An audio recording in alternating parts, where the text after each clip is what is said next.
Jim, we'll start with what was a pretty interesting international break. Obviously Ireland get that dramatic win, and of course Scotland as well on Tuesday. Have you recovered from all or any of it? Well, obviously, I was delighted with the couple of results that the Republic got. I don't think there was too many Irish supporters out there that would have expected the results that we got, and it was just amazing. A great effort from the team and from the Troy Parrott in particular, with 5 goals in 2 games, and it gives us a fighting chance. I think we've got the Czech Republic now in the playoff, which is not going to be easy, and then the winner of that will obviously go on and play Denmark or Macedonia. But we've got a chance. Anything can happen. If they can perform to the way that they did against Portugal and Hungary, then there's no reason why they should fear anyone. And with regards to Scotland, absolutely delighted for Steve Clarke and for those players. I know a number of the squad, ex-teammates of mine in there, and absolutely delighted for them to have the opportunity now to look forward to a World Cup. I was at the game on Tuesday with my son, and he was full of emotion and elated that Scotland managed to do it. It was one of the most exciting games of football that I can remember being at for a long time, and some of the best goals that I've seen in the flesh as well. So the atmosphere, the occasion, everything about it was absolutely brilliant. A great competition for the Scottish supporters to look forward to, and I'm pretty sure there's plenty of parents out there like myself wondering how are we going to afford getting to America, Canada or Mexico, but my wife and my 3 kids are desperate to go, so we'll see if we can make it work. Did you ever see Kenny McLean try anything like that in training at the Buddies? Kenny's got real quality, and I think he probably has tried something outrageous like that in the past. He's got a sweet left foot. The people around me in the stand were telling him to run to the corner, and I saw where Schmeichel was, and I thought at that split second that he's going to try and lob him here, and couldn't have hit it any better. And just what a fantastic finish to such a memorable game. And the 3 goals, like I said, McTominay's one is up there with one of the greatest goals I've ever seen live at a game of football. Tierney's finish from the edge of the box was just brilliant, and then Kenny obviously to tidy things up in the manner that he did and take all that pressure off the supporters was magnificent. But in particular, Steve Clarke, I'm absolutely delighted for Steve. I don't know him particularly well. I mean, we've had the odd conversation here and there. Anytime I've been in his company, he's been a really great company. But just delighted for him. The success that he's had at major tournaments recently is phenomenal, and some of the criticism that he's came in for in the last kind of 4 or 5 months is outrageous. So really pleased for him. I'm pretty sure he's a very proud man at the moment, and he's he no doubt now put his feet up for a few months and look forward to the friendlies in March and then the preparation for the big one in June. The international break, how much of an opportunity has it given you to sort of recharge and reset sort of domestically?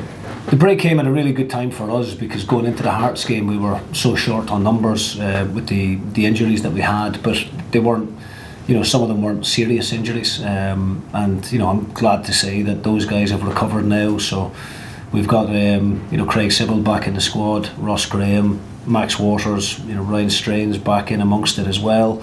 So we've got a far healthier group of players to choose from now this weekend against Falkirk, which is important because we're coming into a really busy schedule. In December I think we've got 7 games, and you need to have the full complement of players available during those difficult moments. So it's going to be real competition for places, but great options for me as a manager to have.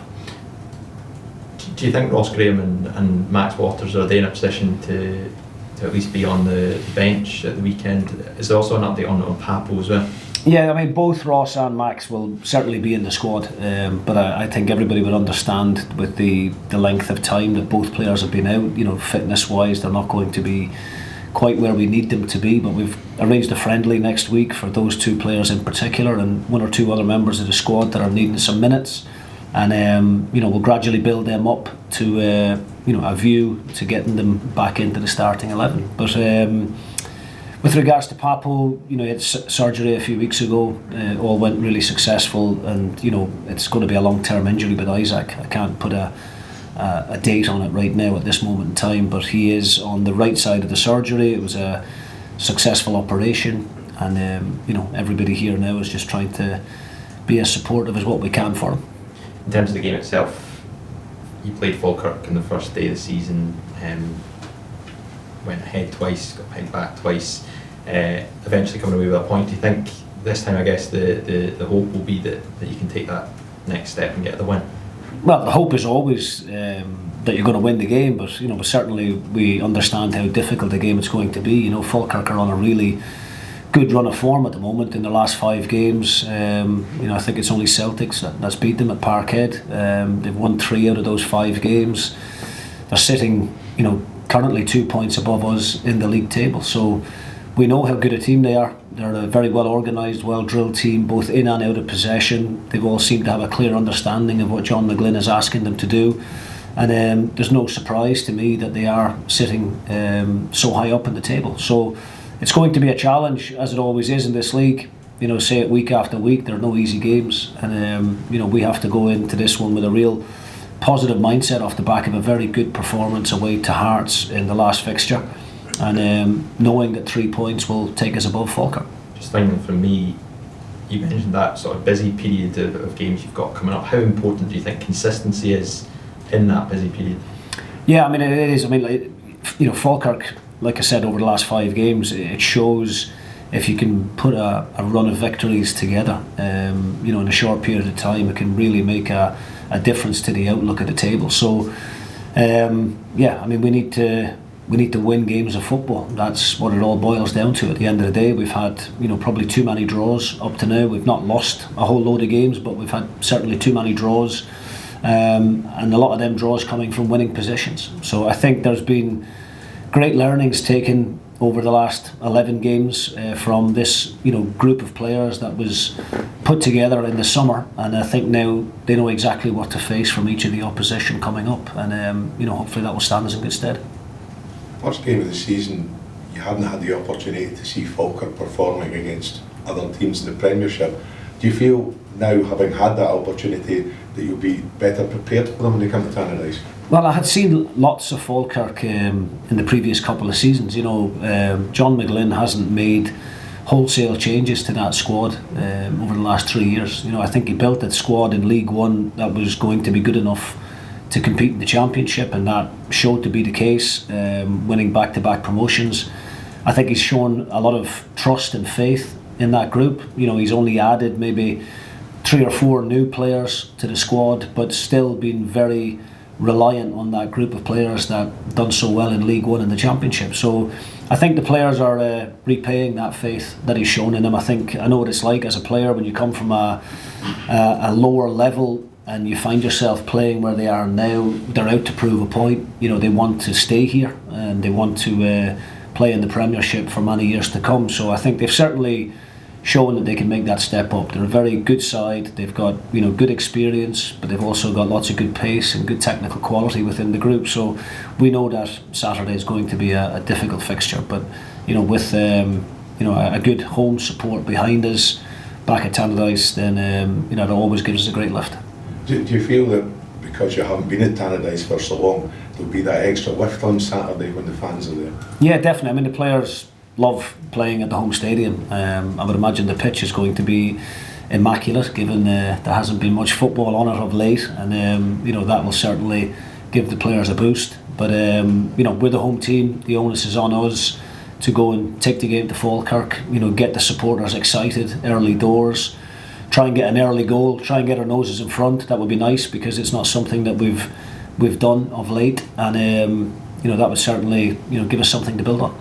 It's a first return to Tannadice for your first captain that you worked with here, Ryan Edwards, Jim. How do you reflect on his sort of finale to his time at United, and how would you expect him to be received on his return? Yeah, I mean, look, I only worked with Ryan for a short period of time, obviously, when I came in, but I had a very good relationship with him. You know, he was one of the more experienced players within the group, one of the leaders in the group. You know, obviously that last season didn't go according to plan for any of us, and I know he was disappointed leaving on those kind of terms. But I couldn't say anything negative about the big fella at all. He was great to deal with. I had an honest conversation with him about what direction we were going in as a club and as a squad, and he understood that. And he's back now in the Scottish Premiership, kicking on with his career at Falkirk, and I think he'll be a decent signing for Falkirk. Can I just ask a slightly left field one? Got a chance to speak to Rudy Adams this week prior to playing for Scotland under 21. Seems to be really kicking on. He's probably cemented his place as number one there and playing a lot of football in the league. Do you see a pathway to the number one spot for him, Jim, and how does he go about that? Yeah, I mean, look, Rory's had a couple of really good loans over the last couple of seasons, and as you said, seems to have cemented that number one jersey with the Scotland 21s. Trains with us every day. He's getting the experience of working with the likes of Kucherenko and Dave Richards, and working closely with our goalkeeping coach Paul Mathers, who, in my opinion, is one of the best in that area in the country. So he'll be learning every day, and really, just like any goalkeeper or any young player out there, keep working hard, keep trying to impress in training, and when the opportunity comes, then he'll have to grasp it.